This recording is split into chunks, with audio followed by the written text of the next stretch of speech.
Hi guys, இது உங்கள் trading with Raj. இன்னைக்கு சூப்பரான ஒரு கண்டென்ட்ஸ் கொண்டு வந்திருக்கேன். ஆப்ஷன் ட்ரேடிங்குள்ள முதல்ல நான் கொண்டு வரக்கூடியது வராதீங்க. ஆப்ஷன் ட்ரேடிங் யார் யார் வரணும், யார் யார் செய்யலாம், யார் யார் செய்யக்கூடாது, முதல்ல நோட் பண்ணிங்க ப்ரோ. வெரி இம்பார்ட்டன்ஸான ஒரு அவேர்னஸ் வீடியோ. நிறைய பேர் ஆப்ஷன் ட்ரேடிங் பத்தி தெரியல. தமிழ்நாட்டில் பொறுத்தவரை நாலேஜ் 0.1% தான் இருக்கு. 0.1%. நிறைய பேருக்கு நாலேஜே கிடையாது. ஸ்டாக் மார்க்கெட் என்பது நிறைய பேருக்கு 99 இல்ல 100% பேருக்கும் அது ஒரு கேமிங். நல்லா படிச்சவங்களும் அப்படிதான் சொல்றாங்க, இல்ல நல்லா படிக்காதவங்க ஒரு கிராமப்புறத்தில் இருக்கவங்களும் அப்படிதான் சொல்றாங்க. ஏன்னா காமனான ஒரு நாலேஜே இல்ல. அதே நீங்க நார்த்லயோ இல்ல ஃபாரஸ்ட்லயோ பாத்தீங்கன்னா சாதாரண ஒரு காஃபி ஷாப்லயோ சாதாரண ஒரு டீ கடைகளிலோ உட்காந்து ஸ்டாக் மார்க்கெட்டை பத்தி பேசக்கூடிய பண்ணக்கூடிய மக்கள் இருக்கிறார்கள். அப்போ நம்ம எவ்வளவு பின்தங்கி இருக்கிறோம்ன்றது கொஞ்சம் பாத்துக்கங்க.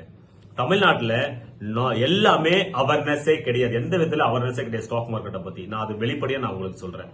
ஸ்டாக் மார்க்கெட் வியாபாரம் என்பது நீங்க கத்துக்கணும்னா சாதாரண ஒரு காய்கறி வியாபாரக்காரர்கிட்ட நீங்க கத்துக்கலாம். ஒரு காய் வியாபாரம் பண்றீங்கன்னா அந்த காய் வியாபாரத்துக்கான கடை வாடகை, அவருடைய பொருள் இம்போர்ட் ஒரு எக்ஸ்போர்ட் பண்றது, அவங்க வியாபாரம் பண்றது, அதுக்கு ஆளை வச்சு பண்ணணும், அவன் வச்சு பண்ணணும், டைம் வேஸ்ட் எல்லாமே சேர்த்து ஓகே.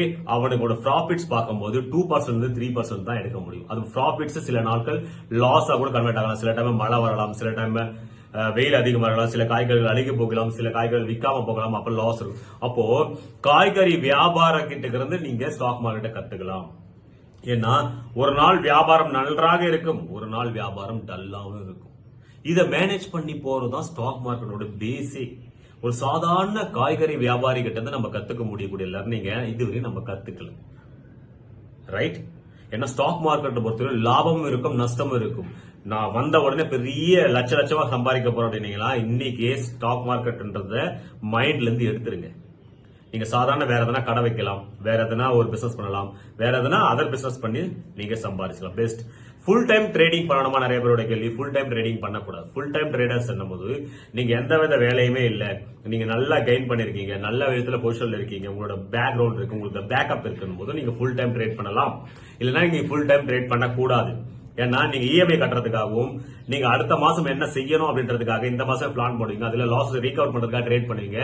திரும்ப லாஸ் அதிகமாயிட்டே இருக்கும். 50,000 போடுவீங்க, திரும்ப 1 லட்சம் போடுவீங்க, 2 லட்சம் போடுவீங்க, 3 லட்சம். லாஸ்ட்ல இயர்ல எண்ட்ல பாத்தீங்கன்னா 20 lakhsல இருந்து 30 lakhs 50 lakhs ஒரு எக்ஸாம்பிளுக்கு சொல்றேன், இவ்வளவு அதிகபட்சமா லாஸ் ஆகும். ஓகே, இது வேண்டாம். தெரியாமல் காலை விட்டால் புதக்குழி மாதிரி இழுத்துட்டு போயிட்டே இருக்கும். Stock market very danger. எல்லாரும் சொல்லக்கூடிய விதங்கள் தான். தெரியாத எந்த வேலைகள் யார் செய்தாலும் அதில் தோல்வி நிச்சயம். தெரிந்து கொண்டு அதை பயன்படுத்தி பிராக்டிஸா ஒரு பொட்டலம் கட்டுறது கூட, ஒரு கடையில போயிட்டு ஒரு பேக்கெட் பண்றீங்கன்னு வச்சுங்களேன், அதை கட்டி பிராக்டிஸ் பண்றதுக்கு ஒரு கையாளுக்கு ரொம்ப நாள் ஆகும். அதுக்கப்புறம் தான் அவன் கடையை பத்தி வியாபாரத்தை பத்தி தெரிஞ்சுக்குவான். அதுக்கப்புறம் அவனுக்கான ஒரு கடையை ஆரம்பிக்கிறதுக்காக ட்ரை பண்ணுவான். சின்னதா ஆரம்பிப்பான், அதுக்கப்புறம் பெருசா ஆரம்பிப்பான், அதுக்கப்புறம் அவன் முதலாளி ஆகுவான். அப்போ சின்ன ஒரு பேக்கிங் பண்றதுக்கு இவ்வளவு எக்ஸ்பீரியன்ஸ் வேணும். ஸ்டாக் மார்க்கெட் மிகப்பெரிய கடல் இருக்கிறது, சுப்ரீம் சொல்லுவேன். இதை ஒத்து வராதுங்க, தயவு செஞ்சு வெளியே போயிடுங்க. வேண்டவே வேண்டாம். இல்ல சார் நான் அப்படிதான் பண்ணுவேன், உங்க பேச்செல்லாம் நான் கேட்க மாட்டேன் அப்படின்னாக்கா மார்க்கெட் நல்லா கிழிச்சு விட்டுரும். இது நிச்சயம் உங்க வாழ்க்கையை கிழித்து விடும். நான் சொல்லக்கூடிய வாழ்க்கை ரொம்ப கசப்பா இருக்கும். ஏன்னா பாவக்கான்னு சொன்னா சாப்பிட்டாலும் கசப்பு தான் இருக்கும், ஆனா உடம்புக்கு ரொம்ப நல்லது. ஏன்னா உண்மைகள் யார் சொல்கிறார்களோ அவங்க கசப்பா தான் தெரிவாங்க. என்னோட சேனலை பாருங்க, ஒரு 3000 சப்ஸ்கிரைப் கூட கிடையாது. ஆனா கமெண்ட்ஸ் பாருங்க, நெகட்டிவ் கமெண்ட்ஸ் ஏகப்பட்டதான் வந்துட்டே இருக்கும். ஏன்னா ஒரு சின்ன சப்ஸ்கிரைபை பார்த்து பயப்படுறாங்க. அப்படின்னா நான் ரியலிட்டியோட பண்ணி காட்டுறேன், எவனுமே பண்ணி காட்டல. ஒரு ட்ரேடர் கூட தமிழ்நாட்டில் லைவ் ட்ரேடிங் பண்ணி காட்டல, அவங்களுக்கு பயம் வந்துடுச்சு, ரைட்? அப்போ நீங்க ஸ்டாக் மார்க்கெட்டுக்குள்ள இந்த அளவுக்கான பொசிஷனுக்குள்ள நீங்க வரணும் அப்படின்னாக்கா கடுகு சிரித்தாலும் காரம் போகாது.